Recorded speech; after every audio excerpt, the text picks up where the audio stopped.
여호와의 말씀이 엘리야에게 임하여 이르시되 너는 일어나 시돈에 속한 사르밧으로 가서 거기 머물라. 내가 그곳 과부에게 명령하여 내게 음식을 주게 하였느니라. 그가 일어나 사르밧으로 가서 성문에 이를 때에 한 과부가 그곳에서 나무가지를 줍는지라. 이에 불러 이르되 청하건대 그릇에 물을 조금 가져다가 내가 마시게 하라.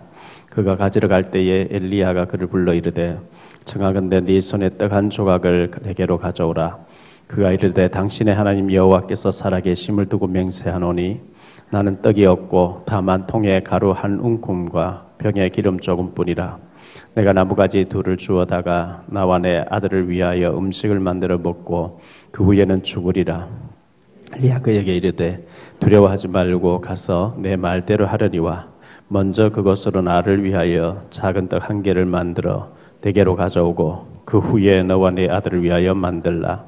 이스라엘의 하나님 여호와의 말씀이 나 여호와가 비를 지면에 내린 날까지 그 독의 가루가 떨어지지 아니하고 그 병에 기름이 없어지지 아니하리라 하셨느니라.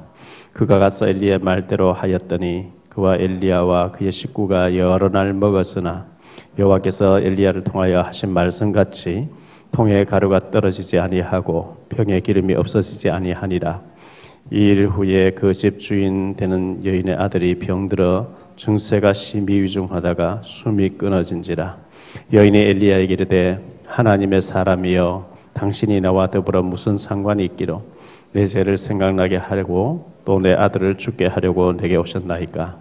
엘리야 그에게 그의 아들을 달라 하여 그를 그 여인의 품에서 받아 안고 자기가 그 차는 다락에 올라가서 자기 침상에 누이고 이렇게 부르짖어 이르되 내 하나님 여호와여 주께서 또 내가 우거하는 집 과부에게 재앙을 내리사 그 아들이 죽게 하셨나이까 하고 그 아이 위에 몸을 3번 펴서 엎드리고 여호와께 부르짖어 이르되 내 하나님 여호와여 원하건대 이 아이의 혼으로 그의 몸에 돌아오게 하옵소서 하니 여호와께서 엘리야의 소리를 들으심으로 그 아이의 혼이 몸으로 돌아오고 살아난지라. 엘리야가 그 아이를 안고 다락에서 방으로 내려가서 그의 어머니에게 주며 이르되 보라 내 아들이 살아났느니라. 여인이 엘리야에게 이르되 내가 이제야 당신은 하나님의 사람이요 당신의 입에 있는 여호와의 말씀이 진실한 줄 아노라 하니라. 아멘.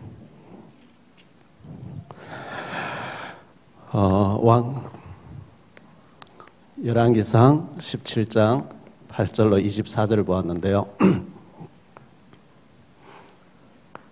하나님께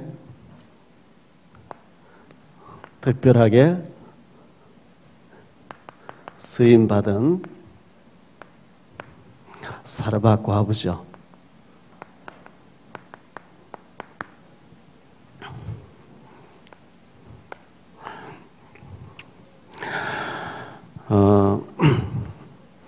이 그리스도의 복음은 그리스도 자체가 복음이니까요. 완전하고 또 충분하고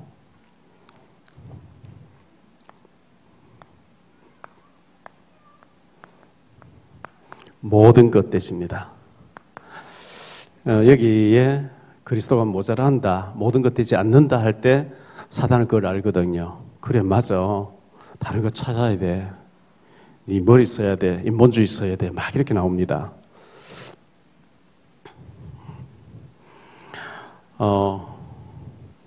심채용 목사님하고 지난번에 제가 독일 로마에 갔다가 우리 애들 랩런트 데리고 독일에 가서 이제 호텔에 있는데 어떤 장로님하고 막 통화를 하더라고요. 심 목사님이요.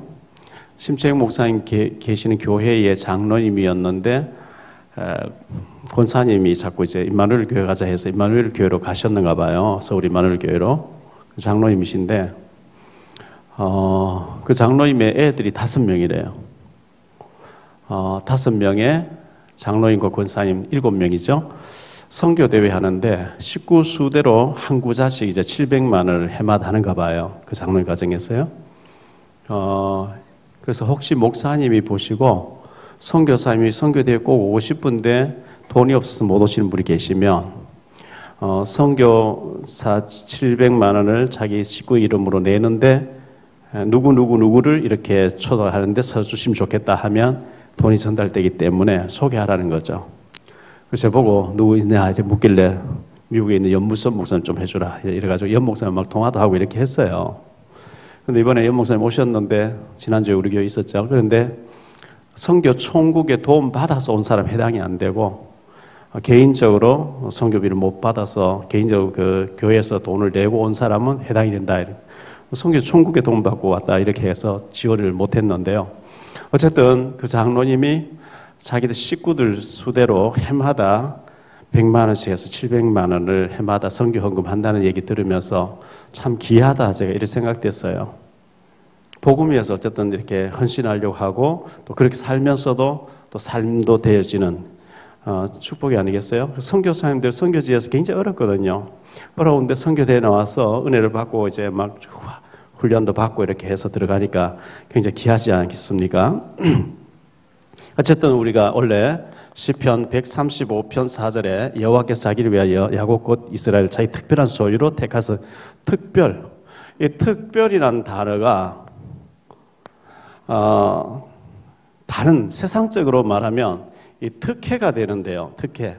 이거는 막 시비거리 걸리고 하잖아요. 그런데 하나님 앞에 특혜 받는 거는 아무도 시비를 못 걸어요. 하나님 요셉을 특별 축복한 누가 맡겠어요? 하나님이 아브라함을 축복한 누가 막을 수 있겠어요? 하나님 앞에 특별 특혜 받는 저와 여러분 되시기 바랍니다. 하나님 축복하는 누가 아무 막을 자가 없어요. 하나님 이삭에게 막 농사 지은 100년치를 막 주는데 시비가 안 걸리는 거죠. 우리가 하나님 앞에 은혜를 입어야 되고요. 이사야 61장 1절로 3절인데요. 주 여호와의 영이 내게 내리셨으니 이는 여호와께서 내게 기름을 부으사 가난한 자에게 아름다운 소식을 전하게 하려 하심이라. 나를 보내사 마음이 상한 자를 고치며 포로된 자에게 자유를 갇힌 자에게 노임을 선포하며 하나님의 은혜의 해와 우리 하나님의 보복의 날을 선포하여 모든 슬픈 자를 위로하되 무릇 시온에서 슬퍼하는 자에게 화관을 주어 그 죄를 대신하며 기쁨의 기름으로 그 슬픔을 대신하며 찬송의 옷으로 그 근심을 대신하시고 그들의 의의 나무 곧 여호와께서 심으신 그 영광을 나타낼자라 일컬음을 받게 하려 하심이라. 이사야서 61장 1절로 3절에 나오는 말씀을 예수님께서 누가복음에서 인용을 하셨는데요. 누가복음 4장 18절로 19절이거든요.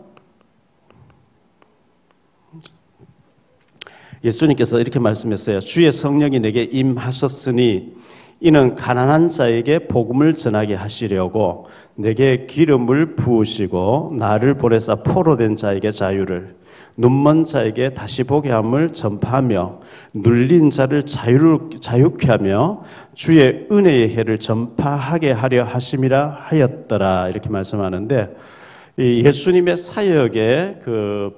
사역의 본론이랄까요? 몇 가지로 예수님의 사역이고 성령 받은 우리들에게 성령 받은 사람의 사역에 대해서 몇 가지로 여기 요약이 되어 있는데요. 첫째 보니까 가난한 자에게 복음을 전하게 하려고. 가난한 자. 그럼 가난한 자가 복음 받고 부자는 복음 안 받아야 되느냐? 부자들은 천국 들어가 예수님 말씀해요. 낙타가 바늘구멍을 들어가는 것보다 더 어렵다. 왜? 세상이 좋거든요. 하나님 말씀보다 부자들은 막 타락하고 범죄하고 막 이게 세상이 더 좋으니까 그만큼 복음 받기가 어렵다는 것을 낙타가 바늘구멍으로 들어가는 것보다 더 어렵다 이렇게 말씀했거든요.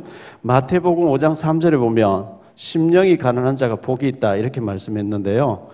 같은 말씀을 누가복음 6장에서는 6장 20절이죠. 지금 가난한 자는 복이 있다. 가난하기 때문에 교만할 것도 없고 가난하기 때문에 갈급할 수밖에 없고, 가난하기 때문에 하나님의 은혜를 받을 수밖에 없는 이 가난한 자에게 복음을 전하게 하려고 하나님이, 예수님이 오셨고, 우리 보고도 복음 들고 가라 이렇게 했고요. 포로된 자에게 자유를 그랬거든요. 포로된 자에게 자유를 이렇게 말씀했는데, 요한복음 8장 32절에 보니까요, 진리가 너희를 자유케 하리라. 정말 진리 대신 예수님을 알게 될 때 우리가 우리를 얼건매고 있는 여러 가지 포로에서 자유함을 얻게 될 것을 말씀했고요. 눈먼 자에게 다시 보게 함을 그랬어요. 눈먼 자, 소경이죠. 다시 본다라고 했는데요. 에베소서 1장 18절에 보면 너희의 마음의 눈을 밝히시고, 영안이죠. 육신의 눈은 밝은데 영적인 세계를 모르면 사실 영적인 소경이거든요. 그래서 예수님께서 계시록 2장 3절에 귀 있는 자는 들을지어다. 귀 없는 사람 누가 있어요? 성령의 음성을 들으라는 거죠.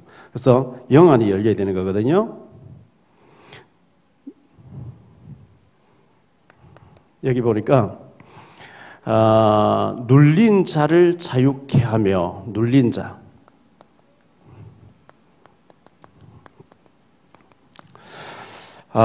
사도행전 10장 38절에 보면 마귀가 모든 사람 누르고 있다 그랬잖아요.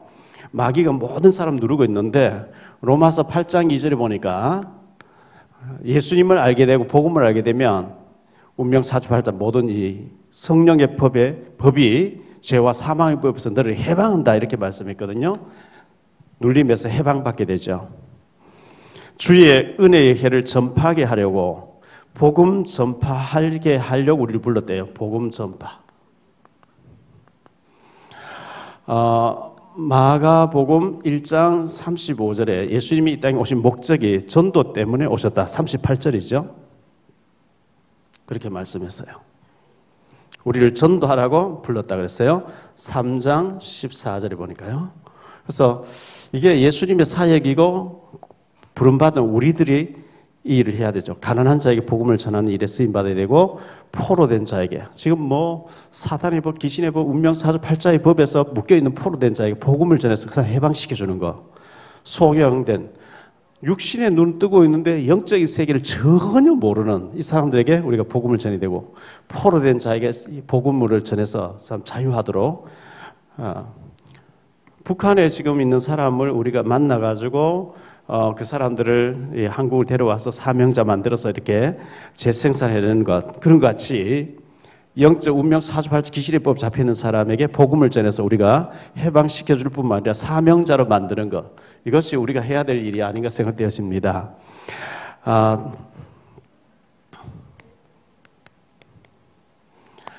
이 엘리야가 특별하게 쓰임받은 나실인이죠. 엘리야는 특별하게 쓰임받은 사람인데요.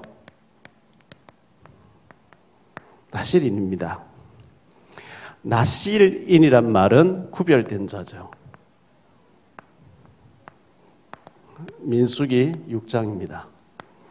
삭도를 대면 안 되고, 시체를 가까이 하면 안 되고, 부정한 가까이 하면 안 된단 말이죠. 그리고 독주를 마시면 안 된다.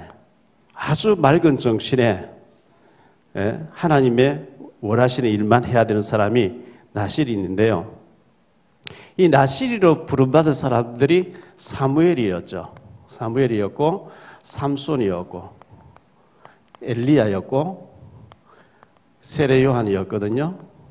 이 사람들이 시대마다 나실인 역할을 했습니다. 그런데 신약에 와서는 우리 모두가 이 사명을 받은 자인데요. 베드로전서 2장 9절에 보면,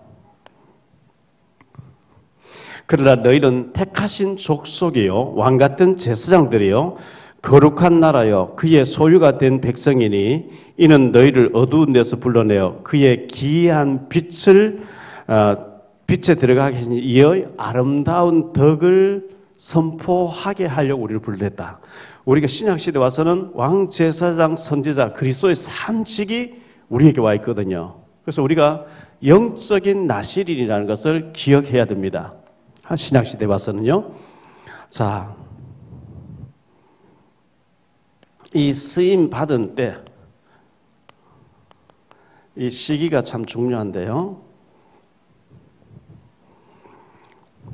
이스라엘 나라가 주전 BC 931년에 나라가 남북으로 갈라지거든요. 남북으로 갈라집니다. 남조 유다, 북이스라엘 이렇게 갈라지는데 북이스라엘의 7대 왕, 가장 악한 왕입니다. 아합과 이세벨이죠. 아합과 그의 부인 이세벨. 이들이 여호와의 종을 다 잡아 죽이고 성전을 다 헐어버리고 바알 신전을 자꾸 세우면서 박해하던 시대거든요.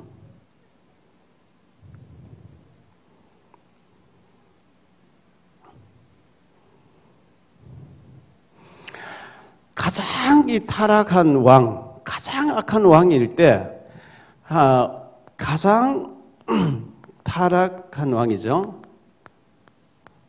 이때 하나님은 가장 강력한, 가장 성령 충만한 선지자를 세웠어요. 그게 엘리야와 엘리사거든요. 마태복음 24장에 보니까 예수님 재림이 오실 때 지금까지 보지 못했던 환난과 막 천재지변과 기근과 막 재앙이 일어난대요. 그런데 그때는 지금까지 보지 못해 성령 충만을 주어서 이기게 하신다 이렇게 말씀하고 있거든요. 성령 충만이 아니면 견뎌낼 자가 아무도 없다.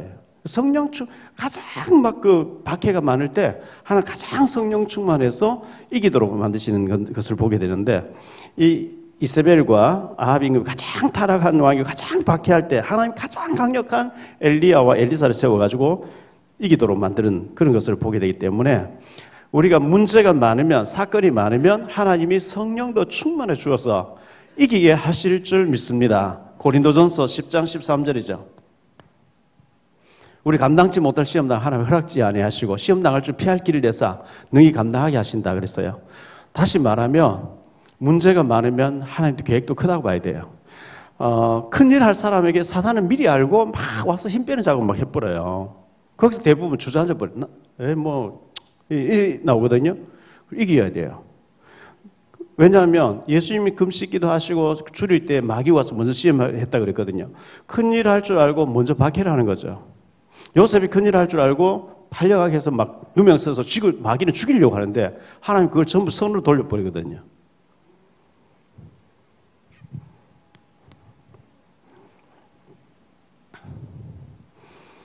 굉장히 이 엘리야는 이 신비를 체험한 신비의 대표자죠.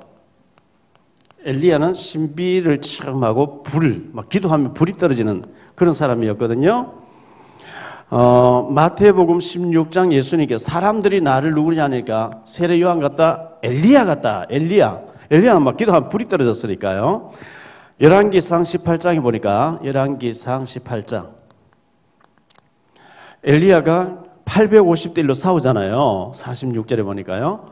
850대 1로 싸우는데 바알 선지자, 아세라 선지자 바알이여 불 내려 막 하는데 엘리야가 안 되니까 내가 해보겠다. 여호와여 여호와께서 하나님 되신과 내가 여호와의 종인 것을 불러 응답해 줘. 불이 확 내려서 850명을 죽여버리잖아요. 열왕기하 1장에도 보니까요.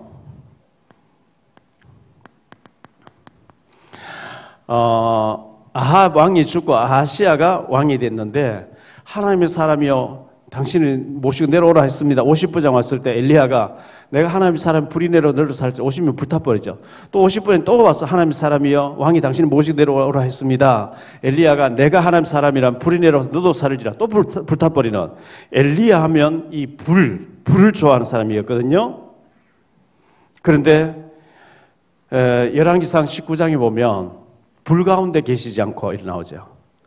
큰 막 바람이 지나가면서 바위를 막 부수지나 거기에 바람 가운데 계시지 않고 지진 가운데 계시지 않고 불 가운데 계시지 않고 세미한 음성이 들려왔다. 그게 열왕기상 19장 19절로 21절 나온 얘기거든요. 이 엘리야가 열왕기하 2장 11절에 보니까 회리바람 타고 죽지 않고 성천에 갔습니다. 성천에 갔는데 말라기 4장 5절에 보니까요. 말라기 4장 5절에 예수님 마지막 구약 성경 마지막 장에 보니까 보라 여호와의 크고 두려운 날이 이르기 전에 내가 선지자 엘리야를 너희에게 보내리니 엘리야를 보내겠다 했는데 마태복음 11장 14절에 예수님께서는 11장 14절에 보니까요 엘리야가 누구냐는 세례 요한이다 예수님이 이렇게 얘기했거든요.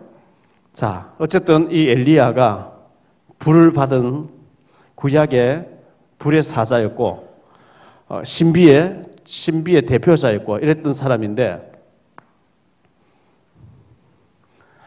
특별하게 엘리야가 쓰임받았고 여기에 특별하게 쓰임받는 사르밧 과부가 있거든요.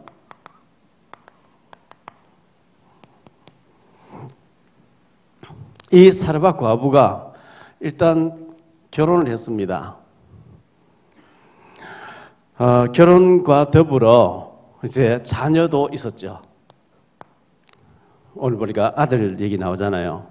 근데 제가 볼 때는 이게 9절에 보니까 시돈 땅이라 그랬고요. 사르밧이라 그랬어요. 사르밧 동네의 과부. 그런데 이 과부라고 했을 때 이혼해서 과부가 된 게 아니고 여기는 사별한 것 같아요. 남편이 죽었으니까요. 이 남편과의 사별 굉장히 슬픔이 있죠. 아픔이 있죠. 그 외아들 하나를 키우면서 힘들게 살았겠죠. 근데 이 병으로 뭐 있던 재산 다 날렸는지 모르겠는데 굉장한 이 가난 문제가 와 있었어요. 가난 문제. 이 너무 그 찌들어지게 가난하면 막 힘들잖아요.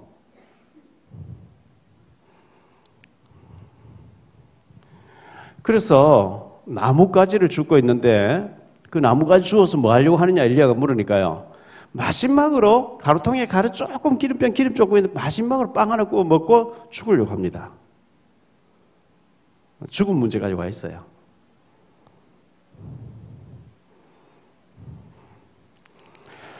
그래서 이 13절에 보니까 그 떡을 하나 만들어서 엘리야가 먼저 내게 가져와라.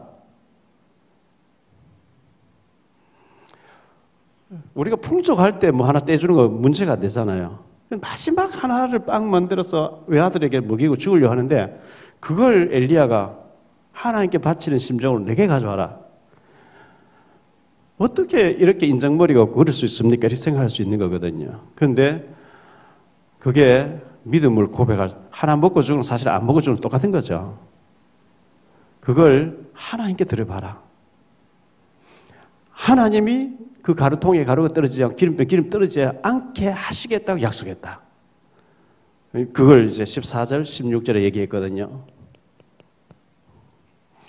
하나님께서 하신다. 하나님께서 채우실 것이다. 그래서 이 과부가 드렸는데요. 우리에게는 이 가난 문제, 이게 치유를 받아야 되겠죠. 열왕기하 4장 1절로 6절에 보니까 가난한 선지생도의 부인 얘기 나와요.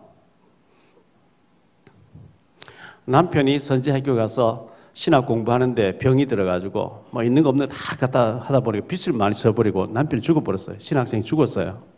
전도사님 죽었거든요.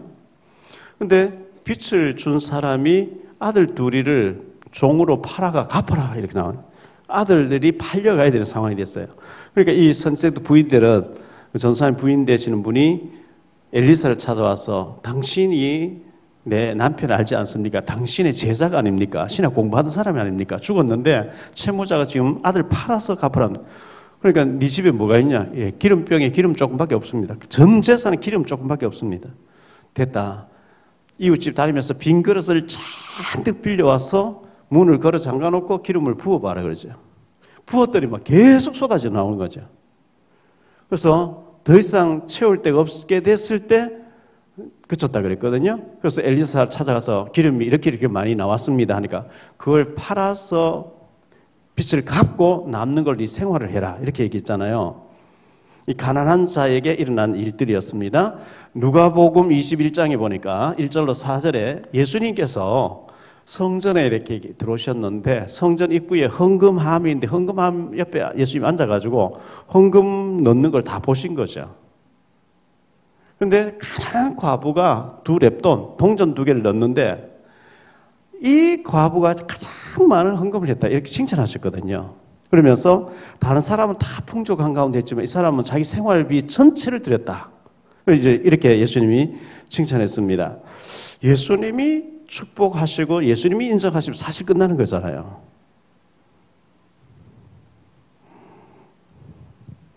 마태복음 11장에 보니까요. 2절로 19절인데요. 특히 그 중에서 3절로 5절에 보니까요. 세례 요한이가 헤롯 왕을 막 비판했다가 감옥 갇혔거든요. 그때 순교 당하기 직전인데 감옥에 갇혀가지고 1년이 걸렸는지 2년이 걸렸는지 모르겠어요. 순교를 결국 순교를 당하는데 예수님이 세례 요한을 신방도 안 하고 사람 보내가 아이고 고생스러워서 어떡하냐 이렇게 뭐 위로도 없고 모른 척하고 계시니까 세례 요한이 막 좀 낙심이 됐던 것 같아요. 이래가지고 종을 보내가지고 예수님께 질문했는 장면이 나오는데요. 요한이 옥에서 사람을 보내어 예수께 여짜오되 오실 그이가 당신이오니까 우리가 다른 일을 기다리오니까 질문하니까 예수께서 대답하여 이르시되 너희가 가서 듣고 보는 것을 요한에게 알리되 맹인이 보며 못 걷는 사람이 걸으며 나병 환자가 깨끗함을 받으며 못 듣는 자가 들으며 죽은 자가 살아나며 가난한 자에게 복음이 전파된다 해라. 여기 가난한 자 이 얘기 나오거든요. 예수님이 가난한 자에 굉장히 관심이 많으셨어요. 가난한 자에게 복음이 전파된다 해라. 가난이 있으면 굉장히 불편하잖아요, 우리가요. 저는 누구보다 가난을 체험했던 사람이라. 뭐 지금도 가진 거 아무것도 없지만요. 산동네에서 정말 어렵게 7년 반을 비가 새는데 살았거든요. 많이 힘들었죠. 그래 어느 날 저희 딸이 제가 사역을 하고 밤늦게 이제 12시 돼서 전철 막차 타고 들어가서 부계역 앞에서 봉고차 세워놓고 산에 또 몰고 오니까 저희 집사람 몸이 약간 밤 10시 되면 그냥 완전 혼수 상태 빠져버려요. 그래서 제가 12시 돼 들어오면 늘 아들, 딸이 TV 보고 놀고 있어요. 그래서 그 시간에. 근데 들어오니까 저희 딸이 아빠 할 얘기 있어요. 뭔데 하니까 술술 울면서 얘기하는 거예요. 오늘 오빠하고 막 몇 시간 얘기했는데 오빠는 신학교 안 가고 목회자 안 되기로 결단했고 나는 사모 안 되기로 결단했다. 울면서요. 그래서 왜 이러니까 가난이 싫다는 거예요. 늘 통닭 뭐 치킨 사서 돈 없어 안 사주고 뭐가 말만 하고 돈 없어 이랬어요. 근데 그게 너무 상처가 됐던가 봐요. 옷도 늘 얻어 입히고 뭐 책도 늘 남의 것이 이래 주고 하니까 이게 막 딱 상처가 돼가 가난이 싫대요. 뭐라고 하겠습니까? 딱 그게 애가 이제 사춘기 되면서 막 딱 그 한이 돼서 울면서 얘기하는. 그래서 제가 그날 잠을 못 자고 하나님 앞에 이제 울부짖어 기도하는 하나님께서 새벽 기도 마치고 아들 딸 끌어안고 기도해 줘라 축복 빌어줘라 이런 마음을 주셨어요. 그래서 그 다음부터 이제 자고 있는 애를 끌어안고 이제 기도해주고 넌 렘넌트라고 얘기하기 시작했는데요. 어쨌든 그런 여러 가지 과정을 거쳐가지고 그 어려움이 저를 더 현장을 뛰게 만들었어요. 제가 이제 유목사 메시지 딱 듣고 은혜 받고 성경을 보고 은혜 받고 제 상황을 딱 보니까 이 상황을 뒤집을 수 있는 방법은 복음 전하기밖에 없다고 하는 결론이 나왔어요. 그러면 나의 모든 것을 알고 계시고 나를 부르신 하나님이 이 복음 만나겠는데 내가 정말 유 목사님 경험하신 대로 현장에 내가 30군데 이상 말씀을 전해봐야 되겠다. 다락방 뛰어봐야 되겠다. 이렇게 결론 내리고 하나님 10년 동안 앞뒤 뒤도 안 돌아보고 무조건 현장에 가서 복음 전하게 해주세요. 그게 그대로 되어졌어요. 무조건 가서 복음 전했어요. 계속. 그분들이 우리 교회 원사 아무도 없죠. 거기서 만나진 고려 헤럴드 신문사에서 만나진 사람이 유일하게 문민아 장로님, 이훈주 장로님. 그 외에는 온 사람이 없었어요. 그냥 가서 살려놓고 이랬는데 하나님 저를 바꿔주시고 우리 교회를 바꿔주시겠지요. 우리가 뭘로 바닥까지 내려가는 인생이 뭘로 바꿀 수 있겠습니까? 뭘로 인생을 뒤집을 수 있겠습니까? 복음에 생을 걸고 복음에 올인할 수 있게 되길 바랍니다. 설 명절을 앞두고 한 열 전에 제가 항상 이제 인사드리러 가는데 소래에 가서 뭐 이렇게 생선을 사고 이래가지고 김동훈 목사님께 인사드리러 갔어요. 추설명도 제가 항상 찾아뵈니까요. 김동훈 목사님 하는 말씀이 우리 교회 RTS에 입학한 애들이 신학생 10몇 명이라는 거 올려요. 우리 교회는 아직까지 랩넌트 가운데 신학교에 가서 생명 걸고 이런 게 아직 안 나온 것 같아가지고 얘들이 아주 축복을 뭘 모르는 게 아니냐 이런 생각이 들어요.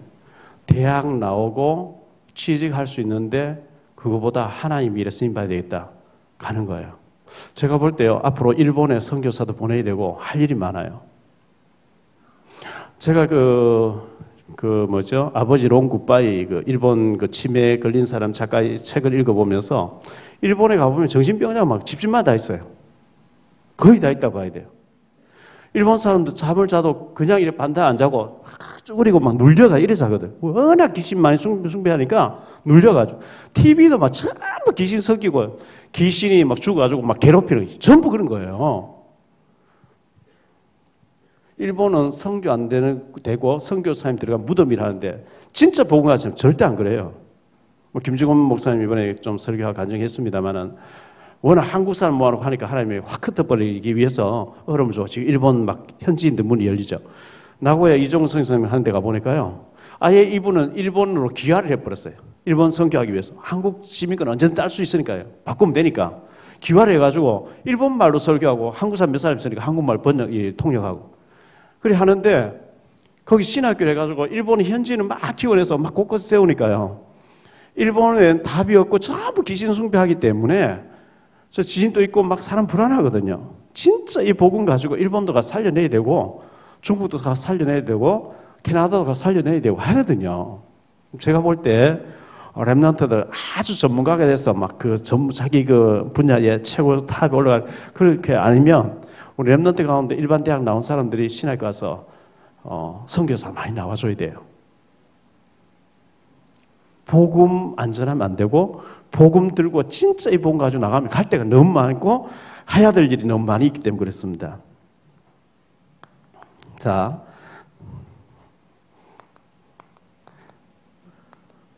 특별 은혜를 받았거든요. 특별 은혜를 받았는데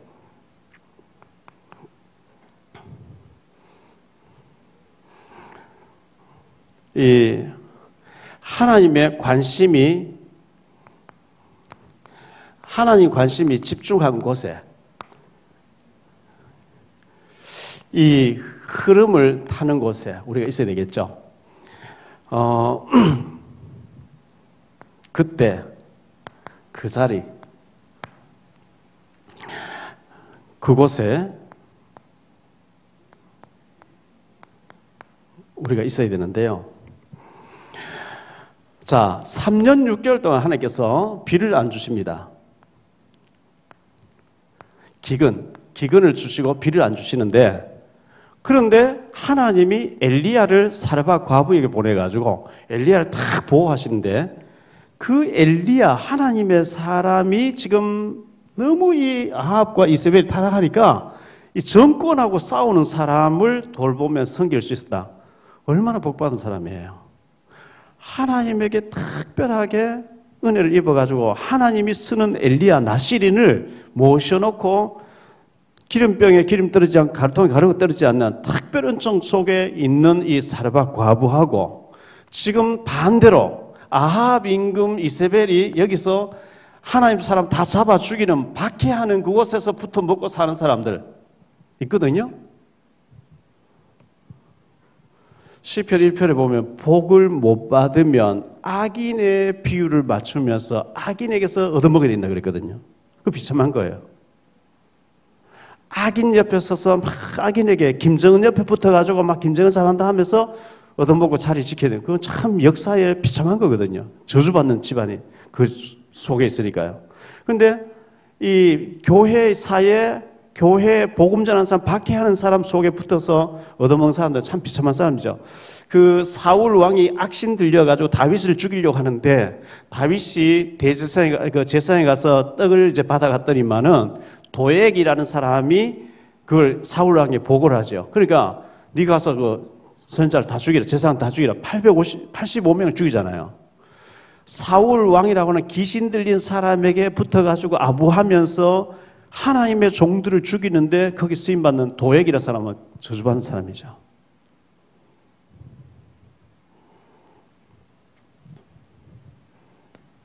우리가 박해를 받아도 하나님이 쓰는 그 자리에 있어야지 하나님 복음 전하는 사람을 이단 만들고 막 박해하고 죽이고 하는 이 정치꾼들과 저주받은 사람 속에서 우리가 막 은혜 된다고 도장 찍어주고 잘한다고 그거는 굉장히 저주받는 일이거든요.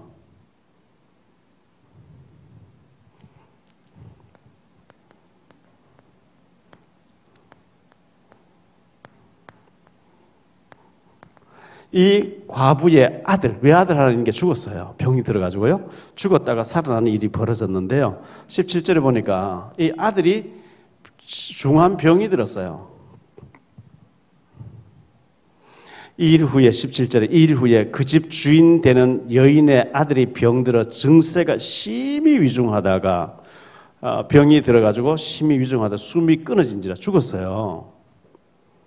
18절에 원망하지요. 여인이 엘리야에게 이르되 하나님의 사람이여 당신이 나와 더불어 무슨 상관이 있기로 내 죄를 생각나게 하고 또 내 아들을 죽게 하려고 내게 오셨나이까.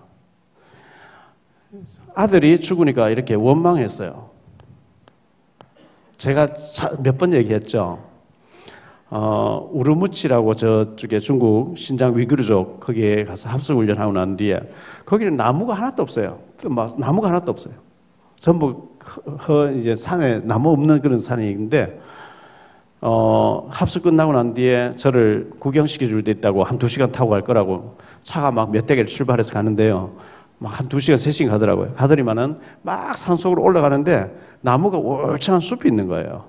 그래서 한참 올라가니까 산봉우리 큰 3개가 합쳐져 가지고 백두산 천지보다 물이 더 많아요. 큰 배가 떠다녀요, 거기. 그 천상천지라고 하더라고요.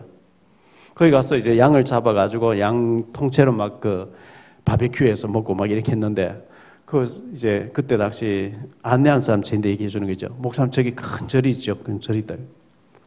일본 관광객이 초등학교 다녔을 뭐 3학년 2학년짜리 딸아이 하나 데리고 관광 와서 있었는데 얼음이 얼었는데 애가 초등학교 다니는 애가 얼음 위에 다니다가 물에 빠져 죽어버렸더니 그러니까 그 사람이 가서 자기 전 재산 다 팔아와서 죽은 아이 이름으로 절을 지어놨다는 거예요.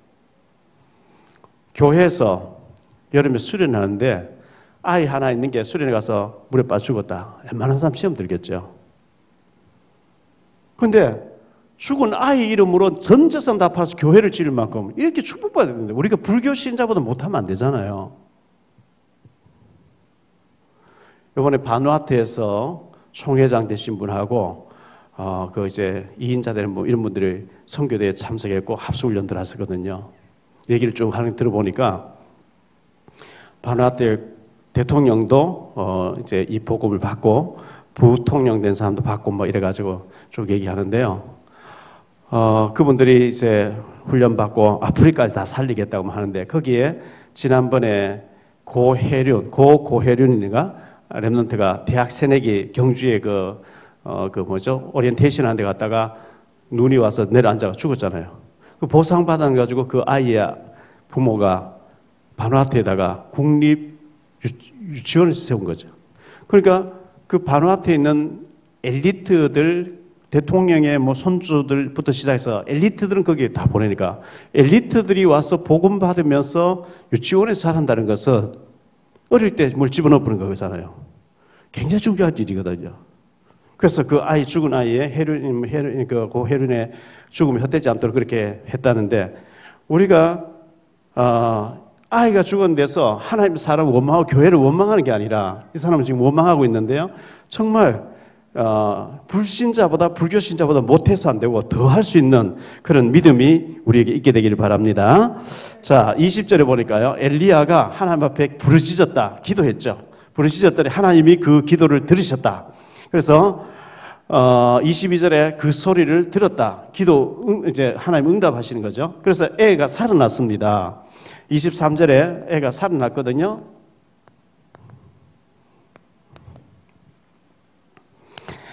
24절 보니까 이제야 내가 믿나이다 이렇게 얘기하죠. 이 과부가요. 아이가 살아나고 난 뒤에 보라 애가 살아났다 이렇게 하니까 여인이 엘리야에게 이르되 내가 이제야 당신 하나님의 사람이요 당신의 입에 있는 여호와의 말씀이 진실한 줄 아노라. 3년 6개월 동안 엘리야를 모셔놓고 기름 떨어지지 않고 가루 떨어지지 않고 계속해서 엘리야를 통해서 은혜를 받고 있음에도 불구하고 하나님의 사람인 것 같은데 하고 안 믿는 거죠. 애가 죽어도 살아나니까 이제야 믿어집니다. 안 믿어지면 애가 죽었다 살아나고 이래야 돼요. 그냥 믿게 되시길 바랍니다. 우리가 홍해 바다 갈라지고 여리고 무너지고 말이죠. 요단이 갈라지고 좋은 게 아니에요. 워낙 안 믿으니까 하나님 홍해 갈라가지고 다 빠져 죽는 거 보면서 봐라 믿어라 이래 나오는. 홍해 갈라지고 요단 갈라지고 여리고성 무너지고 막 좋은 게 아니에요. 워낙 안 믿으니까 하나님이 응급실에 실려갔다가 막 죽는다 했다 살아나고 이래가 믿어지면 그게 굉장히 안 좋은 거거든요. 그냥 믿어지게 되길 바랍니다. 하나님 세계는 그냥 믿어지게 해주셨어요. 마태복음 28장 17절이에요. 예수를 배우고 경배하나 아직도 의심하는 사람들이 있더라. 예수님 승천하는 그 자리까지 와서 아직도 의심하는 사람들이 있더라. 참 의심이 이건 무서운 거죠. 부활한 것도 보고 40일도 예수님 말씀 듣고 다 하면서도 아직도 의심하는 사람들이 있더라. 마가복음 16장 14절. 그 후에 11 제자가 음식 먹을 때 예수께서 그들에게 나타나사 그들의 믿음 없는 것과 마음이 완악한 것을 꾸짖으니 이는 자기가 살아난 것을 본 자들의 말을 믿지 아니함일러라. 누가복음 24장 25절. 이르시되 미련하고 선지자들의 말한 것을 마음에 더디 믿는 자들이여. 우리가 더디 믿어요. 증거도 보고 저렇구나 하는 거 다 보고도 안 믿으려고 하는. 왜? 사단에게 오랫동안 각인된 게 복음 아닌 것들이 너무 깊이 각인돼서 그런 거거든요. 자, 어쨌든 이 사르밧 과부가 하나님이 엘리야를 통해서 이스라엘 나라에 재앙 내릴 때 3년 6개월 동안 비를 안 주면서 이 재앙을 통해서 850명의 바알과 아세라 선지자 다 죽이는 굉장한 하나님 큰일 하시는 가운데 이 사르밧 과부가 엘리야를 모시고 돌봐주는 가운데 특별한 은혜를 입은 자입니다.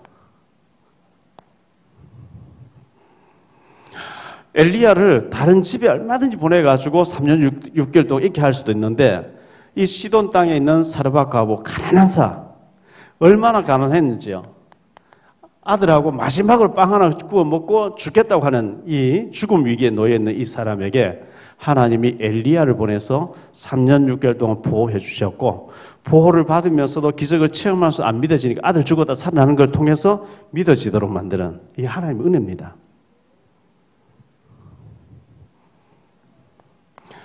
아들의 죽음과 다시 살아나는 이 부활이죠. 이걸 통해서 이렇게까지 해가지고 믿음을 갖게 해주는 은혜인 줄 믿습니다. 워낙 안 믿으니까요.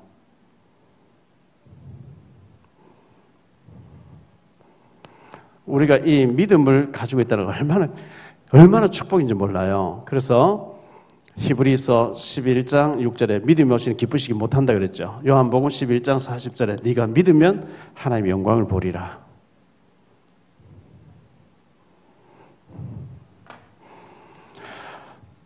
히브리서 13장 8절에 예수 그리스도는 어제나 오늘 영원토록 동일하게 믿는 자에게 역사하신다 했는데, 성경에 기록된 특별한 축복이 오늘 저와 여러분에게 실제로 일어나는 축복이 있게 되시기를 예수 이름으로 축원합니다.